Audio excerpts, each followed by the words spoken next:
मध्ये मी कैलास सोनवणे आपले हार्दिक स्वागत करतो। सुरुवातीला पाहूया 24 तासातील ताज्या घडामोडी। राष्ट्रीय लोक अदालतीमध्ये वादपूर्व व प्रलंबित अशा एकूण 19,553 प्रकरणांचा करण्यात आला निपटारा। शिंदखेडा येथे शिवसेना शिंदे गटाच्या जनसंपर्क कार्यालयाचे उद्घाटन करून विविध समस्यांचे तहसीलदारांना देण्यात आले निवेदन। देवपुरातील पांडवनगर येथे रस्ता काँक्रीटीकरणाच्या कामाचा आमदार अनुप अग्रवाल यांच्या हस्ते करण्यात आला शुभारंभ। दत्त जयंती निमित्त न्याहाळोद येथे रुद्राभिषेक पालखी सोहळ्यासह विविध धार्मिक कार्यक्रम संपन्न। आणि सहजीवन नगरातील श्री नवनाथ मंदिर येथे दत्त जयंती निमित्त महाआरतीसह महाप्रसादाच्या कार्यक्रमाचे आयोजन। आता बातमीपत्र विस्ताराने। धुळे जिल्ह्यात शनिवारी आयोजित राष्ट्रीय लोक अदालतीमध्ये वादपूर्व व प्रलंबित अशा एकूण 19,553 प्रकरणांचा निपटारा झाला। तसेच 23,32,61,000 रुपयांची नुकसान भरपाई वसूल करून देण्यात आली। धुळे जिल्ह्यात शनिवारी आयोजित राष्ट्रीय लोक अदालतीमध्ये वादपूर्व व प्रलंबित अशा एकूण 19,553 प्रकरणांचा निपटारा झाला। तसेच 23,32,61,000 रुपयांची नुकसान भरपाई वसूल करून देण्यात आली। राष्ट्रीय विधी सेवा प्राधिकरण दिल्ली व महाराष्ट्र राज्य विधी सेवा प्राधिकरण उच्च न्यायालय मुंबई यांच्या आदेशान्वये धुळे जिल्ह्यात शनिवार दिनांक 14/12/2024 रोजी धुळे जिल्हा व सर्व तालुका न्यायालयात राष्ट्रीय लोक अदालतीचे आयोजन करण्यात आले होते। सदर लोक अदालतमध्ये न्यायालयातील प्रलंबित प्रकरणे आणि वादपूर्व प्रकरणे ठेवण्यात आली होती। न्यायालयातील प्रलंबित 3208 प्रकरणे, ज्यामध्ये धनादेश न वटल्याबाबतच्या केसेस, मोटर अपघात भरपाई प्रकरणे, कौटुंबिक वाद प्रकरणे ठेवण्यात आली होती। त्याचप्रमाणे वादपूर्व 96,944 प्रकरणे, ज्यामध्ये ग्रामपंचायत, महानगरपालिका, पाणीपट्टी व घरपट्टी प्रकरणे, वीज थकबाकी प्रकरणे, बँकेची थकबाकी प्रकरणे, फायनान्स कंपनीचे थकबाकी प्रकरणे, कौटुंबिक वाद प्रकरणे इत्यादी ठेवण्यात आली होती। सदर प्रकरणांमध्ये प्रलंबित प्रकरणे 320 व दाखलपूर्व 19,233 प्रकरणे असे एकूण 19,553 समोपचाराने निकाली निघाली। सदर लोक अदालतमध्ये 23,32,61,000 रुपयांची नुकसान भरपाईची वसुली झाली। सदरची लोक अदालत जिल्हा विधी सेवा प्राधिकरणाच्या अध्यक्षा तथा जिल्हा व सत्र न्यायाधीश प्रमुख माधुरी आनंद यांच्या मार्गदर्शनाखाली पार पडली। धुळे जिल्ह्यात घेण्यात आलेल्या राष्ट्रीय लोक अदालतीमध्ये कौटुंबिक वादातील प्रकरणामध्ये 6 जोडपे पुन्हा एकत्र आणण्यास गेले। तसेच मोटर अपघात प्रकरणांपैकी 109 प्रकरणे तडजोडीने निकाली होऊन 8,75,10,741 रुपये पक्षकारांना वसूल करून देण्यात आली। धुळे येथील मोटर अपघात न्यायाधिकरण मध्ये दाखल खटल्यामध्ये अर्जदार ज्ञानेश्वर रमेश पवार हे दिनांक 26/7/2023 रोजी मालेगाव येथून सुरतकडे बोलेरो पिकअपने जात असताना उच्छल निझर रस्त्यावर समोरून येणाऱ्या कंटेनरने अर्जदाराच्या वाहनाला धडक दिली। सदर अपघातात अर्जदाराच्या मणक्यांना गंभीर दुखापत झाली, त्यामुळे त्यांना 80% अपंगत्व आले। त्यांच्या नुकसान भरपाईचा अर्ज हा ॲडव्होकेट सुरेश वाघ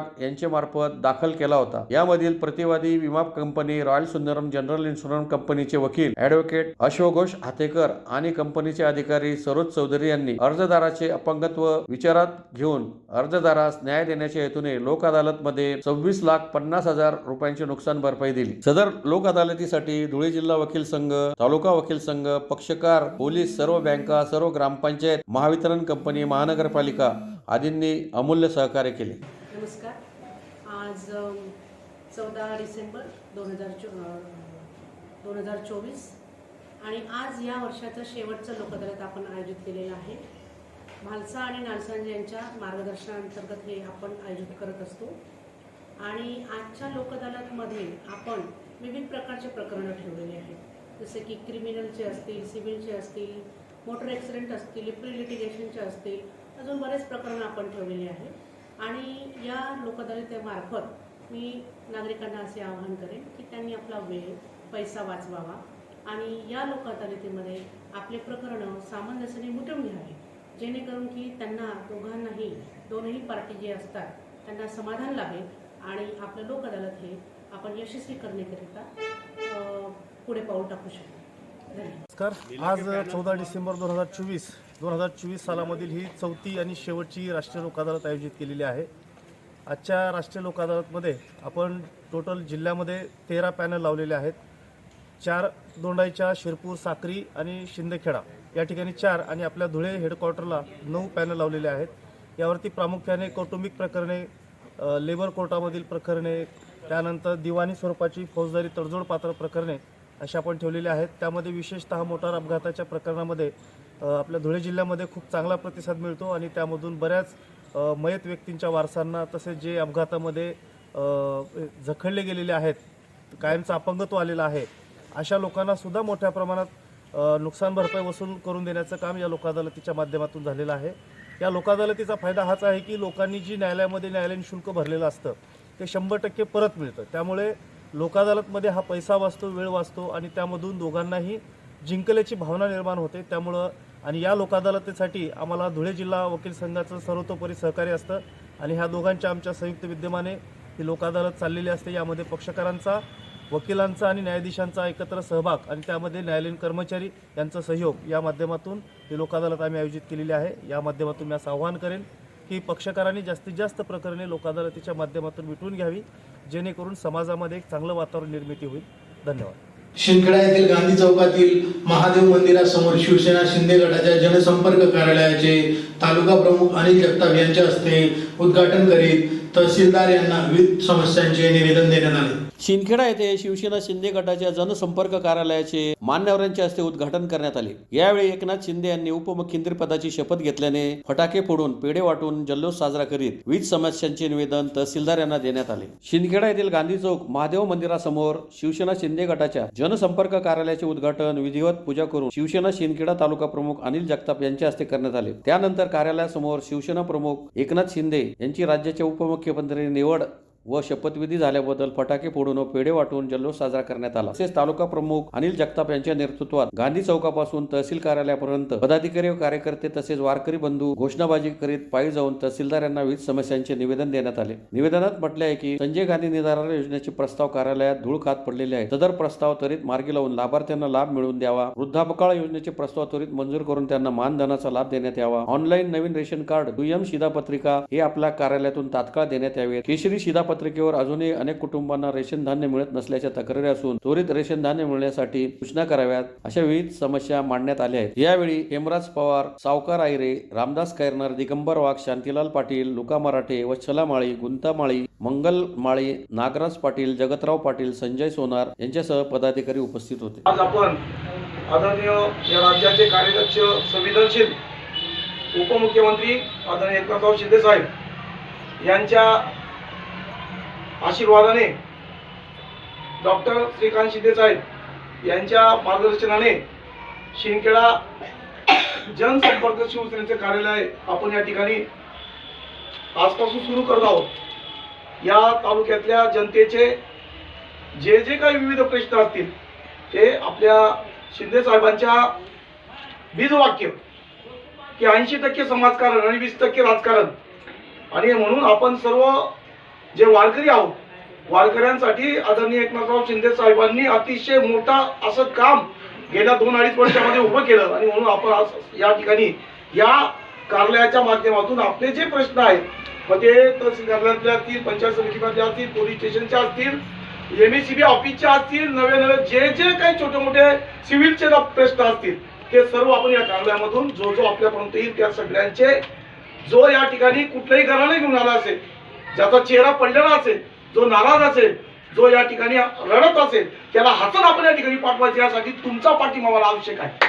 धुळे शहरातील देवपूर परिसरातील प्रभाग क्रमांक 2 मधील पांडवनगर येथे रस्ता काँक्रिटीकरणाच्या कामाचा आमदार अनुप अग्रवाल यांच्या हस्ते शुक्रवारी शुभारंभ करण्यात आला. धुळे शहरातील देवपूर परिसरातील प्रभाग क्रमांक 2 मधील पांडवनगर येथे रस्ता काँक्रिटीकरणाच्या कामाचा आमदार अनुप अग्रवाल यांच्या हस्ते शुक्रवारी शुभारंभ करण्यात आला. पांडवनगर येथील गणपती उत्सवासाठी 2 वर्षापूर्वी अनुप अग्रवाल यांना नागरिकांनी बोलवले होते. त्यावेळी सदरच्या रस्त्याची कैफियत नागरिकांनी अनुप अग्रवाल यांच्याकडे मांडली होती. त्याची दखल घेत सदर रस्त्याचे काम मंजूर करून त्याचा शुभारंभ त्यांच्या हस्ते शुक्रवारी संपन्न झाला. यावेळी भाजप जिल्हाध्यक्ष गजेंद्र आंबोळकर, डॉक्टर सुशील महाजन, जयश्री आयराव, नंदू सोनार, अनिल नागमोते, अमोल सूर्यवंशी, मनीषा जयतमल, सोनाली गुरव, ललिता खैरनार, संगीता कोळी, मालोबाई साळुंके, भानुमती बाविस्कर, भाग्यश्री विभांडिक, शीतल वाघ, रत्ना पाटील यांच्यासह परिसरातील नागरिक मोठ्या संख्येने उपस्थित होते. कृषी भागातील प्रभाग क्रमांक 2 मध्ये हा जो मुख्य रस्ता होता, मला चांगलं आठवतं, मी गणपतीच्या आरतीला आलो होतो, मागच्या गणपती, तेव्हा त्या ठिकाणी मी शब्द दिला होता का हा रस्ता आणि उरलेले मधले रस्ते आपण सर्व येणाऱ्या काळात मंजूर करून कामाला सुरुवात करू. त्याच्यानंतर मी परत आलो तेव्हा पाणी भरलेलं होतं. पांडवनगरमध्ये पुराचं पाणी आलं होतं. तेव्हाही मी या ठिकाणी आलो आणि तेव्हा आपलं एक लेर रस्त्याचं झालेलं होतं खाडीमुळं काम चालू होतं. तर हळूहळू आपल्याला या शहरातील सर्वच रस्ते चांगले करायचे. आता आपण रस्ते तर करतोय, परंतु या रस्त्यांचं देखभाल आपल्याला स्वतःला करायचं आहे. नाहीतर बंगला आहे, समोर घर आहे, लगेच आपल्या घराच्या समोर आपण उंच करून घ्याल आणि लगेच तिथं पाणी साचेल आणि रस्ता खराब होईल. तर याची काळजी आपण घ्यायची आहे. सर्वांनी या ठिकाणी एवढ्या मोठ्या संख्येने उपस्थिती दिली त्याबद्दल मी आपलं सर्वांचं मनापासून आभार व्यक्त करतो. आणि या कार्यक्रमाला आमच्या जिल्ह्याचे धुळे तालुक्यातील न्याहाळ येथील स्वर्गीय मधुरभाई संतोष तानाजी रोकडे यांच्या शेतातील मंदिरात श्री गुरुदत्त जयंतीनिमित्त रुद्राभिषेक पालखी सोहळ्यासह विविध धार्मिक कार्यक्रम संपन्न झाले. धुळे तालुक्यातील न्याहाळोद येथील स्वर्गीय मधुरबाई संतोष तानाजी रोकडे यांच्या शेतात श्री गुरुदत्त जयंती निमित्त यात्रेचे आयोजन करण्यात आले होते. शनिवारी सकाळी 8 वाजता रुद्राभिषेक, 10 वाजता हरिपाठ, 11 ते 11:30 श्री दत्त महाराजांचा पालखी सोहळा, 11:30 ते 12 श्री दत्त महाराजांचा जन्मोत्सव सोहळा साजरा करण्यात आला. त्यानंतर 12:30 वाजता महाआरती करून महाप्रसादाचे आयोजन करण्यात आले होते. यावेळी बन्सीलाल रोकडे, ॲडव्होकेट चुनीलाल रोकडे, हिरालाल रोकडे, प्रकाश पाटील, दिगंबर आहिरे, प्राध्यापक पुष्पलता रोकडे, सुनीता रोकडे, अलका रोकडे, सुशीला पाटील, सरला आहिरे, आशाबाई चौधरी, जागृती महाजन, सुवर्णा लोणारी, भारती माळी, वैशाली बच्चाव यांच्यासह ग्रामस्थ मोठ्या संख्येने उपस्थित होते. या ठिकाणी सन 2007 पासून सातत्याने दरवर्षी या ठिकाणी गुरुदत्त महाराजांची जयंतीनिमित्त यात्रा भरवण्यात येते आणि ही यात्रा दिवसेंदिवस याला भक्तांची जी संख्या आहे ती दिवसेंदिवस वाढतेच आहे.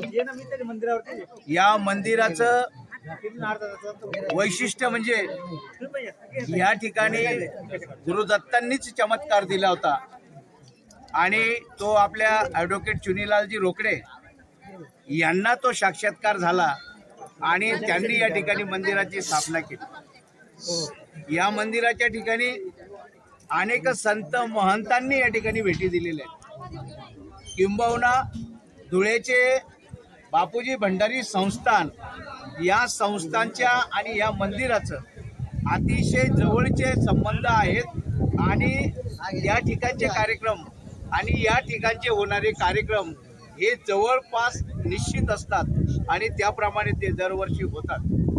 ॲडव्होकेट चुनीलालजी रोकडे हे व्यवसायाने वकिली करत असले तरी दत्तांचे परम भक्त आहेत. वर्षभर ते त्यांच्या कामात व्यस्त असतात, परंतु दत्त जयंती आली की साधारणतः 1 आठवडाभर ते या कामासाठी लागतात आणि या ठिकाणी चांगल्या प्रकारे यात्रा भरवतात. या ठिकाणी दरवर्षी पालखीची मिरवणूक होते. या ठिकाणी दरवर्षी भजन कीर्तनांचा कार्यक्रम असतो आणि मला वाटतं रात्री कीर्तनाचा कार्यक्रम दरवर्षी असतो.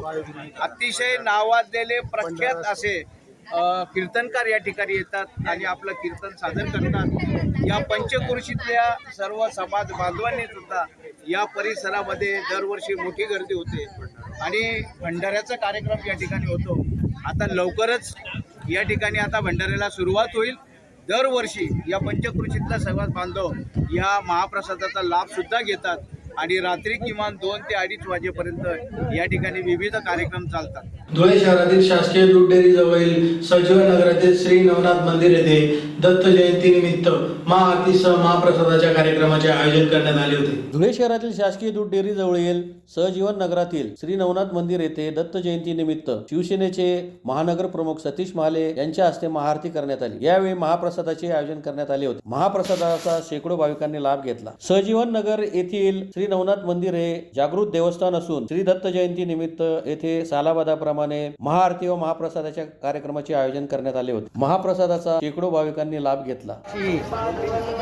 श्री दत्त जयंतीच्या निमित्ताने अत्यंत जागृत देवस्थान असलेलं दूध डेअरी रोड परिसरामधील आमचे नवनाथ मंदिर या नवनाथ मंदिरावर सालाबादाप्रमाणे भंडाऱ्याचं आयोजन या ठिकाणी करण्यात आलेलं आहे. आत्ता जन्मोत्सव साजरा करून महाभंडारा प्रसादाला सुरुवात झालेली आहे. सर्व भाविक भक्त या ठिकाणी महाप्रसादाचा लाभ घेण्यास सुरुवात झालेली आहे. तमाम धुळे जिल्ह्यातील माझ्या मायमावल्या जनतेस श्री दत्त जयंतीच्या निमित्ताने मी मनपूर्वक शुभेच्छा देतो व श्री दत्त चरणी प्रार्थना करतो की आगामी काळामध्ये तमाम माझ्या मायमावल्या जनतेला सुख समृद्धी भरभराटी व निरोगी आयुष्य लाभू देवो. बळीराजा सुखवू देवो. म्हणजे बळीराजा सुखवला म्हणजे बाकीच्यांनाही त्या ठिकाणी सुखाला सामोरं जाता येईल. म्हणून तमाम भक्तगणांना श्री दत्त जयंतीच्या निमित्ताने मनपूर्वक शुभेच्छा. पुन्हा एक नजर ठळक घडामोडींवर. राष्ट्रीय लोक अदालतीमध्ये वादपूर्व व प्रलंबित अशा एकूण 19,553 प्रकरणांचा करण्यात आला निपटारा. शिंदखेडा येथे शिवसेना शिंदे गटाच्या जनसंपर्क कार्यालयाचे उद्घाटन करून विविध समस्यांचे तहसीलदारांना देण्यात आले निवेदन. देवपुरातील पांडवनगर येथे रस्ता काँक्रीटीकरणाच्या कामाचा आमदार अनुप अग्रवाल यांच्या हस्ते करण्यात आला शुभारंभ. दत्त जयंती निमित्त न्याहाळोद येथे रुद्राभिषेक पालखी सोहळ्यासह विविध धार्मिक कार्यक्रम संपन्न. आणि सहजीवन नगरातील श्री नवनाथ मंदिर येथे दत्त जयंती निमित्त महाआरतीसह महाप्रसादाच्या कार्यक्रमाचे आयोजन. याचबरोबर श्रीराम टाइम न्यूजचे बातमीपत्र संपले. दिवसभरातील ताज्या घडामोडींसाठी पाहत राहा श्रीराम टाइम न्यूज.